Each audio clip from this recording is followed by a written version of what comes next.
lagi sama aku Ilma Permata Cahyatri dari program studi Ilmu Hukum NPM terakhir 035. Di sini aku mau jelasin nih kepada teman-teman semua bagaimana sih teknik penomoran, terus apa aja sih jenis-jenis daftar pustaka itu yang ada gitu.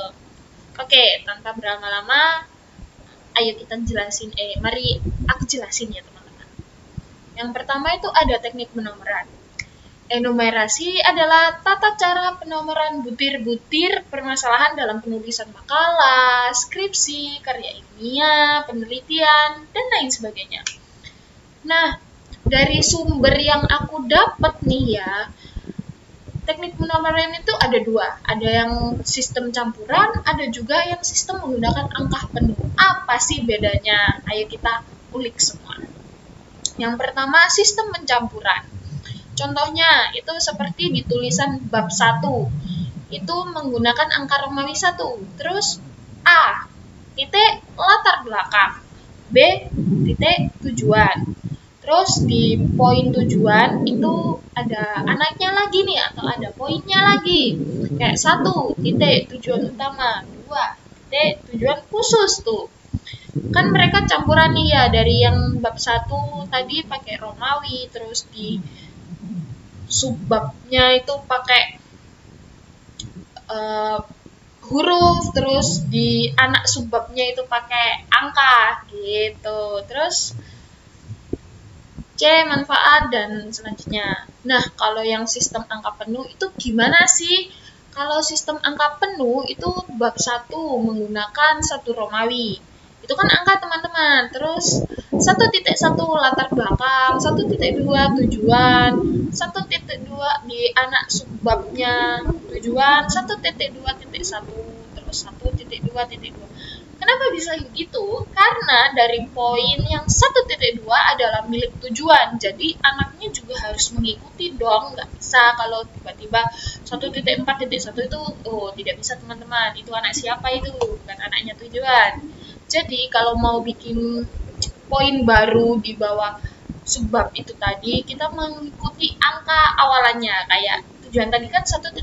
Nah, bawahnya poin baru dari si anaknya itu harus ikut juga 1.2.1, terus 1.2.2 gitu teman-teman. Terus ada 1.3 itu manfaat, dan selanjutnya.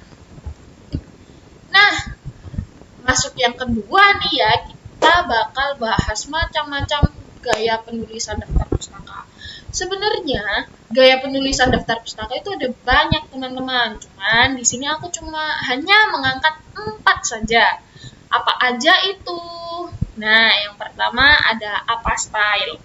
Apostyle adalah gaya dan format penulisan untuk dokumen akademik seperti artikel, jurnal, ilmiah, dan buku. Ini biasanya digunakan untuk mengutip sumber dalam bidang ilmu perilaku dan sosial. Cara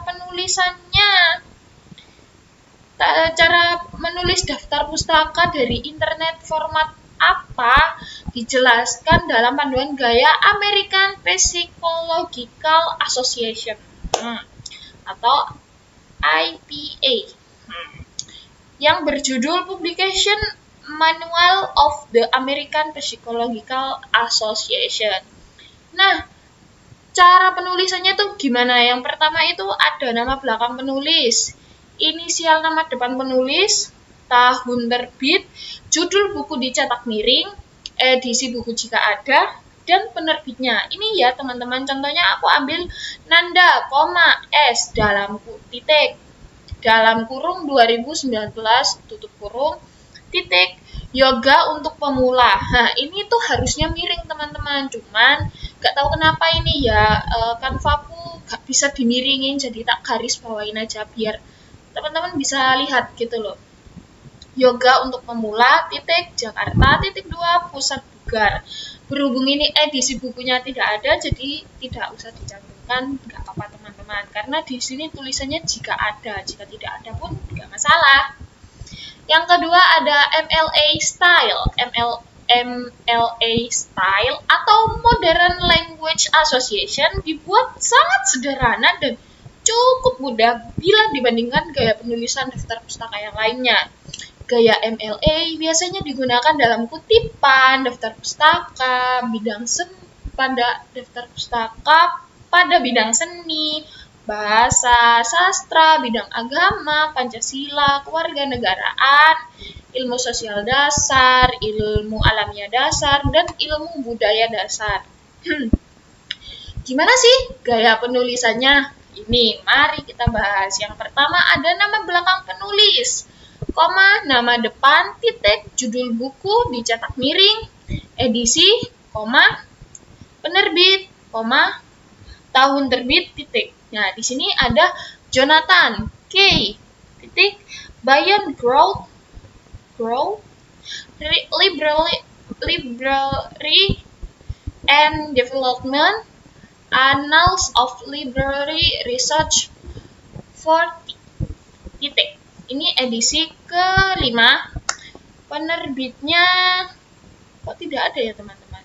Oh, penerbitnya Annals of Library Research. Kebalik ini teman-teman tariknya. Maaf ya teman-teman, karena manusia tempatnya salah ya, tidak ada yang sempurna di muka bumi ini. Minta maaf teman-teman. Jadi ini kebalik. Terus 2000, tahunnya 2015. Oke, next. Oh iya, disclaimer dulu. Di sini aku cuma mengangkat 4 ya teman-teman. Nah, selanjutnya ada Chicago Style. Gaya kutipan dan daftar pustaka Chicago diciptakan oleh University of Chicago. Ini biasanya digunakan untuk mengutip sumber-sumber dalam sejarah dan kadang dalam humaniora, ilmu pengetahuan, dan ilmu sosial. Versi gaya Chicago yang sering digunakan adalah Turabian. Apa sih Turabian itu? Turabian adalah versi gaya Chicago yang dirancang khusus untuk pelajar dan peneliti. Jika diminta untuk mengikuti gaya Chicago saat menulis makalah akademis, tesis, atau disertasi, biasanya pedoman Turabian yang paling berguna. Turabian bukanlah gaya yang terpisah dari Chicago, melainkan menyajikan pedoman Chicago dengan cara yang mengutamakan kebutuhan siswa. Itu bagaimana sih cara penulisannya?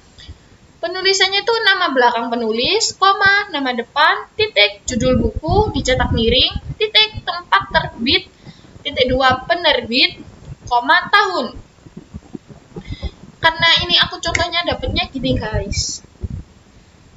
Wolf, Virginia, titik, Harcourt Brace Jovanovic. Nah, itu tempat terbitnya ada di San Diego pada tahun 1990. Terus next, di yang terakhir ada Harvard.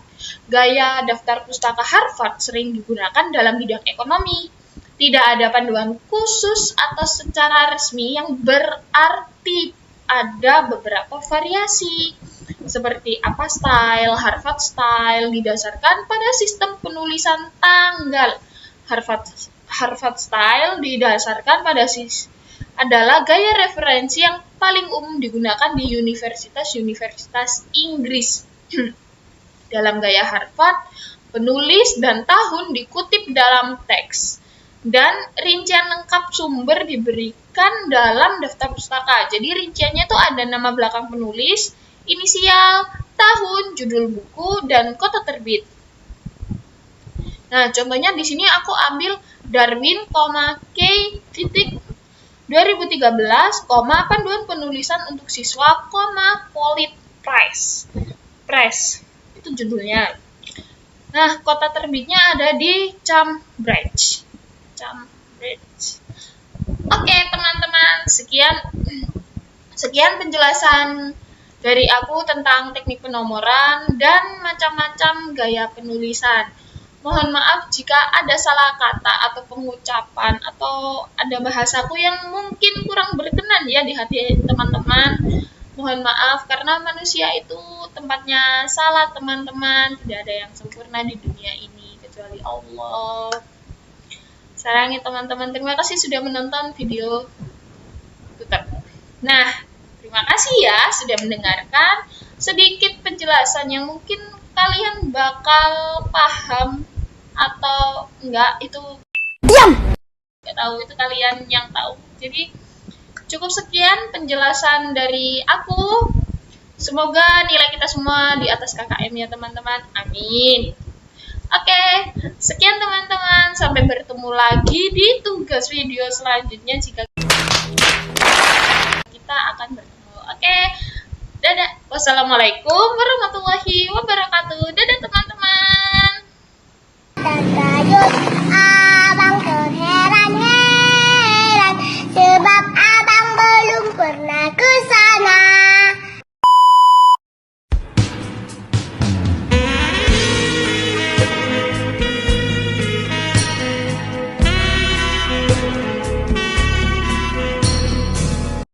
Oh my god! Wow!